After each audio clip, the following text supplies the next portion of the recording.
ഇത് നിക്കോണിയുടെ tan removal ക്രീമാണ്. ഇത്രയും സാധനങ്ങളാണ് ഈ ഒരു ബോക്സിൽ ഉണ്ടാവുക. ഫസ്റ്റ് ഇവിടെ മെഷർമെൻറ്റ് കപ്പ് തന്നിട്ടുണ്ട്. അതിലേക്ക് ഈ ഒരു പൗഡർ അളന്നെടുത്തിട്ട് തന്നിട്ടുള്ള ഈ ഒരു കണ്ടെയ്നറിലേക്ക് ഇടുക. എന്നിട്ട് ഈ വലിയ കപ്പിൽ അവിടെ ഈ ഒരു ലോഷൻ അളന്നെടുത്തിട്ട് സെയിം ഈ കണ്ടെയ്നറിൽ ഇട്ടിട്ട് 2 മിനിറ്റ് നന്നായിട്ട് മിക്സ് ചെയ്തെടുക്കുക. ഒരു പിങ്ക് കളറാവുന്നവരെ നമ്മളിത് മിക്സ് ചെയ്യണം. അമ്മേടെ കൈക്ക് അത്യാവശ്യം നല്ല ടാനുണ്ട്. നമുക്കൊന്ന് അമ്മയിൽ ട്രൈ ചെയ്ത് നോക്കാം. അതിന് മുമ്പ് നമുക്ക് ഇത് അപ്ലൈ ചെയ്യണം. പ്രീ ക്രീമാണ്. അത് നമ്മൾ ചെയ്യുന്നതിന് മുമ്പും ചെയ്ത് കഴിഞ്ഞിട്ടും അപ്ലൈ ചെയ്യണം. പിന്നെ പ്രത്യേകം ശ്രദ്ധിക്കുക, നമ്മൾ അപ്ലൈ ചെയ്യുന്നതിന് മുമ്പ് നമ്മുടെ ഹെയറൊക്കെ ഒന്ന് റിമൂവ് ചെയ്യാം. കാരണം അവിടെയുള്ള ഹെയർ ഗോൾഡൻ കളർ ആവും കേട്ടോ. നമുക്കൊരു 20 മിനിറ്റ് വെയിറ്റ് ചെയ്ത് നോക്കാം. 20 മിനിറ്റ് ആയി. നമുക്ക് എന്താ അവസ്ഥ നോക്കാം.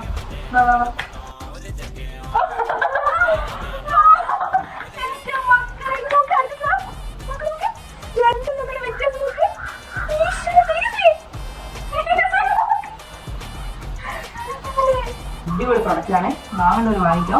പ്രൊഡക്റ്റ് വേണ്ടവർ കമന്റ് ചെയ്യണം.